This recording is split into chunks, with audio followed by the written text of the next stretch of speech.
नमस्कार दोस्तों, अगर आप हाइड्रोसील की समस्या को बिना सर्जरी ठीक करना चाहते हैं तो यह वीडियो आपके लिए है। इस वीडियो में मैं आपको बताऊंगा कि कैसे आप होम्योपैथी दवा की मदद से हाइड्रोसील को ठीक कर सकते हैं। नमस्कार दोस्तों, मैं हूं doctor Sunil Garhwal, homeopathy physician. दोस्तों, सबसे पहले हम समझ लेते हैं कि हाइड्रोसील होता क्या है। हाइड्रो का मतलब होता है पानी और सील का मतलब होता है थैली। जब किसी थैली के अंदर पानी इकट्ठा होना शुरू हो जाए तो उसको हम बोलते हैं हाइड्रोसील। जब भी हाइड्रोसील होता है तो हमारे जो टेस्टिकल्स हैं वो नीचे की तरफ लटक जाते हैं, हमें पेन और डिस्कम्फर्ट होना शुरू हो जाता है, हमें चलने में परेशानी होती है। दोस्तों, टेस्टिस के लटकने के पीछे और भी कई वजह हो सकती हैं, जैसे टेस्टिकुलर ट्यूमर हो सकता है, पायोसील हो सकता है, हिमेटोसील हो सकता है, वेरिकोसील हो सकता है। लेकिन इन कंडीशन को हम अल्ट्रासोनोग्राफी की मदद से, सर्जन की हेल्प से या किसी फिजिशियन की हेल्प से हम डायग्नोस करवाना पड़ता है हमें कि हमें हिमेटोसील है, पायोसील है या हमें हाइड्रोसील है। दोस्तों, जब हमारा डायग्नोसिस हो जाता है तब हम फर्दर ट्रीटमेंट की तरफ प्रोसीड करते हैं। अब हम बात करते हैं दोस्तों कि टाइप्स क्या है। हाइड्रोसील कितने तरह के हो सकते हैं। हाइड्रोसील होते हैं दोस्तों दो तरह के। पहला है कंजेनाइटल हाइड्रोसील, दूसरा होता है सेकेंडरी हाइड्रोसील। कंजेनाइटल हाइड्रोसील होता है 15 से 20% केसेस में, और ये होता है जन्म के दौरान या जन्म के बाद छोटे बच्चों में। दोस्तों, कंजेनाइटल हाइड्रोसील 15 से 20% बच्चों के अंदर होता है। जब बच्चा माँ के पेट में होता है तो जो टेस्टिकल्स होते हैं वो बच्चे के पेट के अंदर होते हैं, लेकिन जैसे जैसे बच्चा ग्रोथ करता है वो टेस्टिकल नीचे की तरफ आना शुरू हो जाते हैं, स्क्रोटम के अंदर आना शुरू हो जाते हैं। और जैसे जैसे टेस्टिकल नीचे की तरफ आते हैं तो वो एक रास्ता तैयार करते हैं जहाँ से पानी नीचे की तरफ उतरता है। ये एक डेवलपमेंटल स्टेज है। और जैसे जैसे बच्चा बड़ा होता है, 1 साल की उम्र होती है, तो बच्चे का जो पानी है वो धीरे धीरे सूखना शुरू हो जाता है। ये एक नॉर्मल प्रोसेस है, लेकिन जब इस प्रोसेस के अंदर कहीं भी कुछ डिफेक्ट आ जाए, गड़बड़ आ जाए, तो उसकी वजह से कंजेनाइटल हाइड्रोसील हो सकता है। दूसरा होता है दोस्तों सेकेंडरी हाइड्रोसील। सेकेंडरी हाइड्रोसील किसी इन्फेक्शन, इंजरी, ट्रोमा की वजह से हो सकता है या किसी ट्यूमर की वजह से हो सकता है।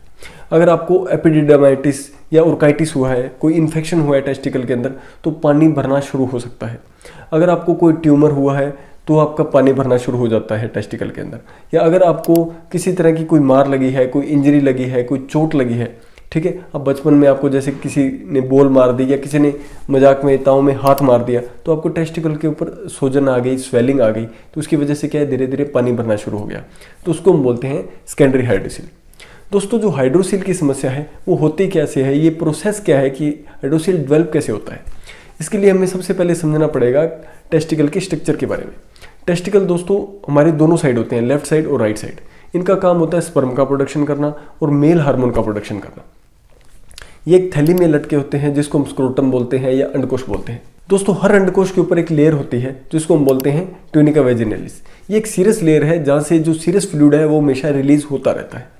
लेकिन दोस्तों, जनरली क्या होता है कि जितना सीरस फ्लूइड रिलीज होता है उतना एब्जॉर्ब भी होता रहता है और एक प्रोसेस मेंटेन रहता है।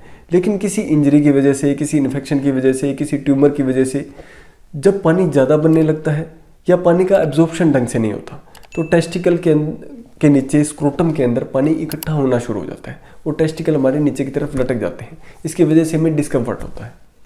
दोस्तों, हाइड्रोसील लेफ्ट साइड भी हो सकता है, हाइड्रोसील राइट साइड भी हो सकता है, हाइड्रोसील दोनों साइड हो सकता है। ये डिपेंड करता है कि किस साइड आपको चोट लगी है, इन्फेक्शन हुआ है या इंजरी हुई है, वो किस साइड हुई है। अगर दोनों साइड हुई है तो आपको हाइड्रोसील दोनों साइड का डेवलप हो सकता है। अब हम बात करते हैं दोस्तों इसके होम्योपैथी ट्रीटमेंट के बारे में, जिसके बारे में आप बहुत देर से इंतजार कर रहे थे। दोस्तों, होम्योपैथी में हाइड्रोसील को ठीक करने के लिए बहुत सारी दवाइयाँ हैं, लेकिन वो जो दवाइयाँ हैं उनका सिलेक्शन कैसे होता है, किस आधार पर हम दवाओं का चयन करते हैं, इस बारे में आपको समझना बहुत ज़रूरी है दोस्तों इन डेप्थ के अंदर। दोस्तों, सबसे पहला होता है कारण, कि आपको किस कारण की वजह से हाइड्रोसील हुआ है। अगर आपका हाइड्रोसील इन्फेक्शन की वजह से हुआ है तो ट्रीटमेंट अलग तरीके से होगा, दवा का सिलेक्शन अलग होगा, उसकी पावर पोटेंसी अलग होगी, उसका रिपीटिशन अलग होगा। अगर आपको किसी ट्यूमर की वजह से हुआ है तो पूरा ट्रीटमेंट ही चेंज हो जाएगा, ठीक है। अगर आपको किसी चोट लगने की वजह से हुआ है तो दवाई अलग हो जाएगी। होम्योपैथी के अंदर कारण की बहुत वैल्यू होती है। दूसरा दोस्तों, साइड कौन सी है, अगर लेफ्ट साइड है, राइट साइड है या बोथ साइडेड है। लेफ्ट साइड की दवाइयाँ अलग होती हैं, राइट साइड की दवाइयाँ अलग होती हैं, दोनों साइड है तो दवाइयाँ अलग होती हैं, ठीक है। तीसरा है दोस्तों, पेन का करैक्टर क्या है, कि आपको पल्सेटिंग पेन है, रेडिएट हो रहा है पेन, आपको टेस्टिकल से ऊपर की तरफ जा रहा है, नीचे की तरफ जा रहा है, आपको किस तरह का दर्द हो रहा है, आपको चुभने जैसा दर्द हो रहा है, स्टिचिंग पेन हो रहा है, पल्सेटिंग पेन हो रहा है, किस तरह का दर्द है, करैक्टर ऑफ पेन क्या है, इस चीज़ पे भी ट्रीटमेंट टिका होता है। अगला दोस्तों मोडेलिटी, कि आपका सिम्टम्स जो है वो बढ़ कब जाते हैं, कम कब हो जाते हैं। जैसे बैठने से आपको दिक्कत बढ़ रही है, चलने से आपको दिक्कत बढ़ रही है, या कोई काम करने से, वजन उठाने से, कब आपको हाइड्रोसिल की समस्या बढ़ रही है, कब आपकी कम हो रही है, कैसे आपको आराम लगता है। इसको हम बोलते हैं मोडेलिटी, जिसकी होम्योपैथी के अंदर बूथ वैल्यू है। अगला है दोस्तों एसोसिएटेड डिजीज। ऐसी कौन सी बीमारी है जो हाइड्रोसिल को बढ़ा रही है, हाइड्रोसिल को कम कर रही है, या हाइड्रोसिल के साथ साथ चल रही है। ठीक, इन चीज़ों को भी हमें ध्यान में रखना पड़ता है। पेशेंट की जनरल कैरेक्टर क्या है, उसको भूख कितनी लग रही है, उसको प्यास कितनी लग रही है, उसको नींद कैसी आ रही है, उसका स्लीप का पोस्चर क्या है, उसका थर्मल क्या है, उसको गर्मी ज़्यादा लग रही है, उसको ठंड ज़्यादा लग रही है, उसकी बॉडी का जो थर्मल कैसा है। ठीक है, और उसको कौन कौन सी डिजीज़ है जो उसको हाइड्रोसिल के साथ है। ऐसा तो है नहीं कि बॉडी के अंदर अकेला हाइड्रोसिल ही है। आपको बीपी भी हो सकता है, आपको थायराइड, शुगर, हार्ट की कोई दिक्कत हो सकती है, किसी तरह की कोई सर्जरी हुई हो सकती है। ठीक है, किडनी में कोई दिक्कत हो सकती है, सर्वाइकल के कोई इशू हो सकता है, तो किसी तरह का कोई इशू हो सकता है उसके लिए आप कंटिन्यूस कोई मेडिसिन ले रहे हो। तो हमें ये भी ध्यान रखना पड़ता है कि कौन सी मेडिसिन के साथ हमें होम्योपैथी की कौन सी दवा देनी है, उसको किस पावर में देनी है।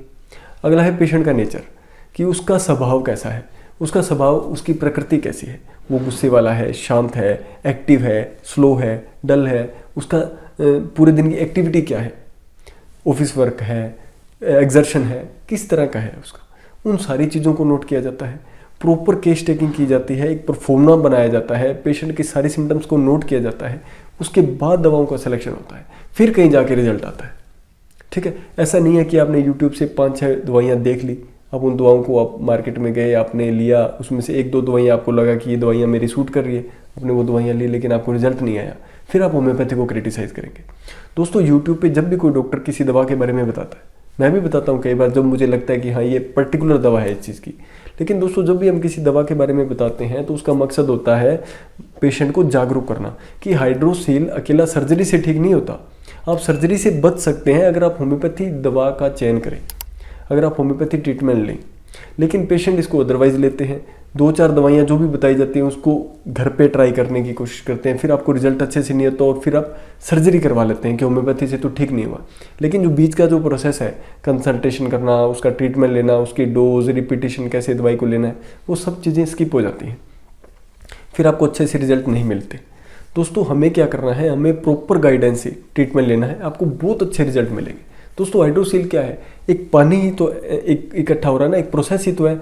अगर पानी ज़्यादा बन रहा है तो उसको रोक दिया जाएगा मेडिसिन से, ठीक है, या अगर पानी एब्जॉर्ब नहीं हो रहा, ठीक है, तो वो प्रोसेस एक्टिवेट किया जाएगा। तो होम्योपैथी में दवाओं की मदद से जो डीपर टिश्यू के अंदर कोई भी इश्यूज रहते हैं, प्रोसेस के अंदर कोई गड़बड़ रहती है, पानी ज़्यादा बनना, कम बनना, कोई इंजरी है, कोई स्वेलिंग है, कोई ट्यूमर है, सब चीज़ों को ठीक किया जाता है विदाउट सर्जरी।